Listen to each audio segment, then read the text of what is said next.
السلام علیکم ورحمۃ اللہ وبرکاتہ۔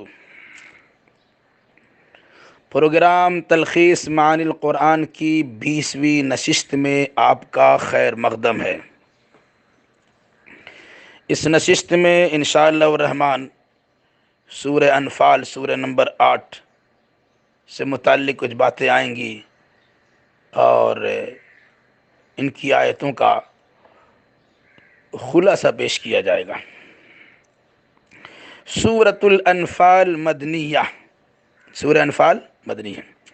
وجہ تسمیہ، اس سورہ کا نام الانفال ہے۔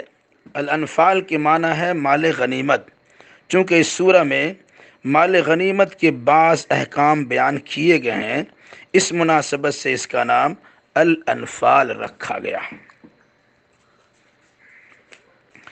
زمانہ نزول، یہ سورہ مدنی ہے اور دوسری سنہ ہجری میں غزوہ بدر کے بعد نازل ہوئی ہے۔ مضامین سے اندازہ ہوتا ہے کہ پوری سورہ ایک ساتھ نازل ہوئی ہے۔ مرکزی مضمون، جہاد کے احکام، اصلاح ذات البین کی تعلیم اور باہمی حمایت و نصرت کی تاکید و تلقین، تاکہ کفار و مشرکین سے برسر پیکار ہونے میں کوئی چیز مانے نہ ہوں۔ تعداد آیات، اس سورہ میں 75 آیتیں ہیں۔ آیت نمبر 1 سے 4 تک میں مال غنیمت سے متعلق ایک سوال کے جواب میں کہا گیا ہے کہ مال غنیمت کی تقسیم کے ضابطے اور اصول اللہ اور رسول بتائیں گے، انہی کی تقسیم پر راضی رہنا ہے، تقوی اختیار کرتے ہوئے باہمی تعلقات کو استوار رکھنا اور ہمہ وقت اللہ اور رسول کی اطاعت و فرما برداری میں لگے رہنا ہے۔ اہل ایمان کی شان بتائی گئی ہے کہ ذکر الہی سے ان کے دل لرز اٹھتے ہیں اور تلاوت قرآن سے ان کے ایمان میں اضافہ ہوتا ہے۔ یہ توکل اللہ کے ساتھ اقامت صلاۃ اور ایتاء زکوٰۃ کا فریضہ انجام دیتے ہیں۔ ایسے لوگوں کو پکا مومن کہہ کر جنت میں باعزت رزق کی خوشخبری سنائی گئی ہے۔ آیت نمبر 5 سے آیت نمبر 14 تک میں جنگ بدر پہ تبصرہ ہے۔ آپ صلی اللہ علیہ وسلم مع اصحاب مدینہ سے بدر کی جانب بحکم الہی روانہ ہوئے۔ مسلمانوں کی ایک جماعت کی خواہش تھی کہ شام کے تجارتی قافلہ سے سامنا ہو اور غلبہ حاصل ہونے پر کثیر مقدار میں مال غنیمت حاصل ہو، مگر اللہ کی مشیت تھی کہ بے سر و سامانی کے باوجود چھوٹی جماعت کو بڑی جماعت پر غلبہ عطا کر کے احقاق حق اور ابطال باطل کا نقشہ پیش کر دیں۔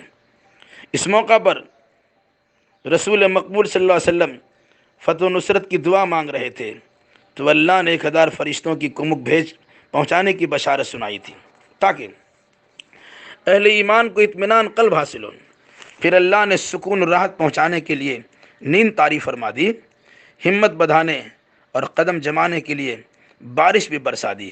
پھر فرشتوں کے ذریعے کافروں کی گردنوں بلکہ جوڑ جوڑ پر کاری ضرب لگوائی۔ کافروں کے حق میں یہ نتیجہ تھا اللہ اس کے رسول کی مخالفت کا۔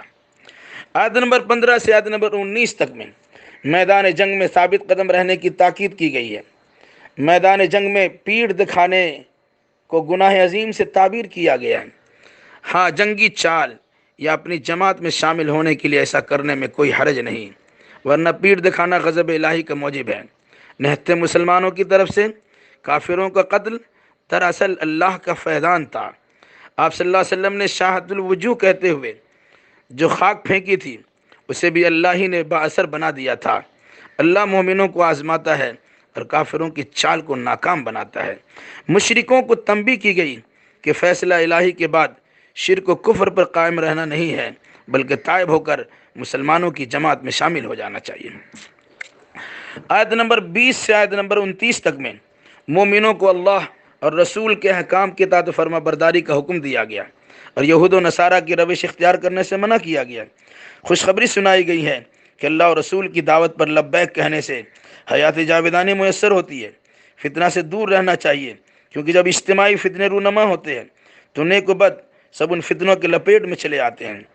اللہ نے اہل ایمان پر احسان فرما کر شکر گزاری کی تلقین فرمائی ہے۔ جان بوجھ کر اللہ اور رسول کے ساتھ اور دیگر امانتوں میں خیانت کرنے کی ممانعت کی گئی ہے۔ مال و اولاد کو فتنہ ذریعہ آزمائش بتا کر ہوشیار رہنے کا درس دیا گیا ہے۔ تقوی اختیار کرنے پر حق و باطل میں امتیاز پیدا کرنے کی قوت عطا ہوتی ہے اور گناہوں سے مغفرت کی بشارت دی جاتی ہے۔ آیت نمبر 30 سے 37 تک میں کفار کی سازشوں کو ناکام بنانے کا تذکرہ ہے۔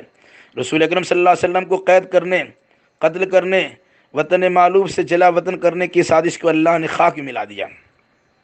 سرداران قریش نے آپ کی عداوت و دشمنی سے مغلوب ہو کر اپنی بربادی کی بد دعا مانگی تو اللہ نے جواباً کہا، جہاں نبی و رسول موجود ہوتے ہیں وہاں عذاب نہیں آیا کرتا۔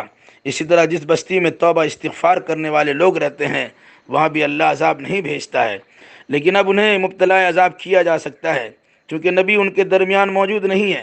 یہ لوگ کعبہ کے متولی ہونے کا دعویٰ کرتے ہیں اور مسجد حرام سے روک رہے ہیں، حالانکہ مساجد کے متولیان کو متقی و پرہیزگار ہونا چاہیے۔ یہ لوگ نماز تو نہیں پڑھتے ہیں، البتہ سیٹیاں بجانے اور تالیاں پیٹنے کو ہی نماز تصور کرتے ہیں۔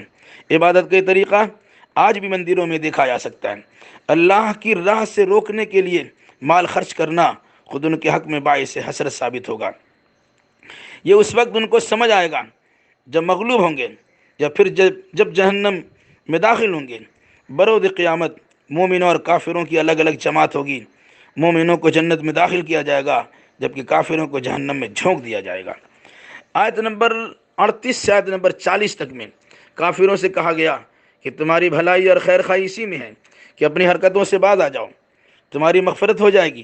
اور مسلمانوں سے کہا گیا فتنہ کے ختم ہونے تک لڑائی جاری رکھی جائے، اگر کفار شرک اس کفر سے باز آ جائے تو فبہا، اور اگر منہ موڑ لے تو اہل ایمان کو گھبرانا نہیں، کیونکہ ان کا ولی و کارساز تو اللہ ہے۔ آیت نمبر 41 سے آیت نمبر 48 تک میں تقسیم مال غنیمت کی تفصیل بتائی گئی ہے۔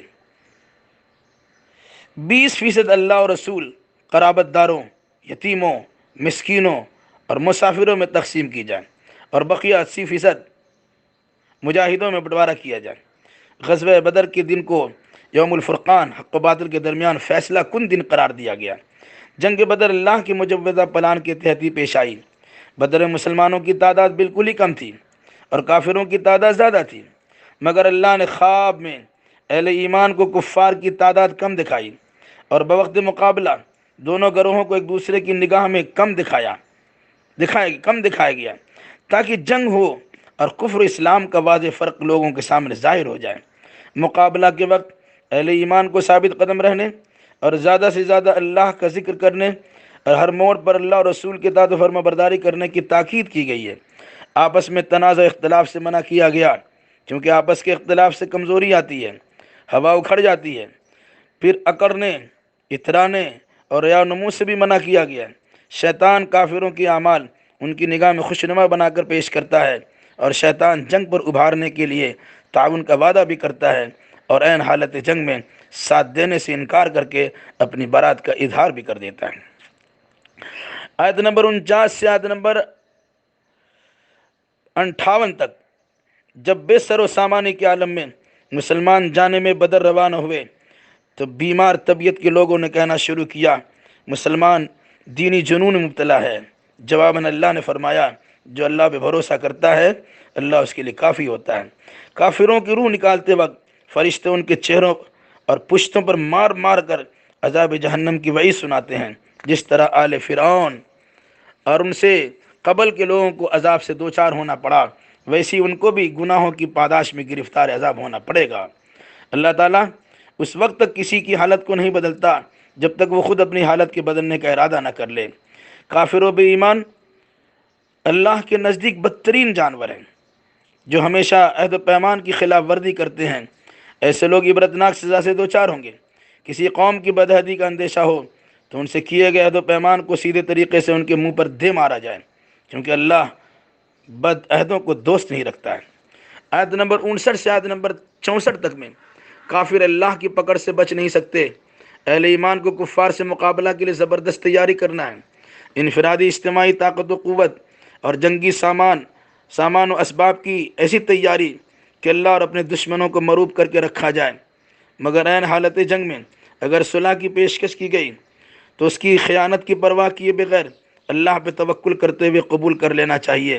ساری دولت خرچ کر کے بھی لوگوں کے دلوں میں الفت و محبت پیدا نہیں کی جا سکتی، لیکن اللہ تبارک و تعالیٰ جب چاہے اور جس کے اندر چاہے دوستی پیدا کر دیتا ہے اہل ایمان کے لیے اللہ، اور پھر مومن کافی ہے۔ آیت نمبر 65 سے آیت نمبر 71 تک میں اہل ایمان کو جہاد پہ ابھارا گیا، اپنے سے 10 گنا لشکروں سے لڑنے کا حکم دیا گیا، پھر بعد میں تخفیف کر دی گئی اور اپنے سے 2 گنا سے لڑنے کی دعوت دی گئی۔ جنگ بدر کے موقع سے قیدیوں سے فدیہ لے کر چھوڑنے پر گرفت کی گئی، البتہ حاصل شدہ مال کے کھانے میں کسی قسم کی قباحت نہیں، بلکہ کھانے کی اجازت دے دی گئی۔ اگر فدیہ کے عوض کسی کو قبول اسلام کی سعادت نصیب ہو جائے تو یہ بہت بڑی بات ہوگی۔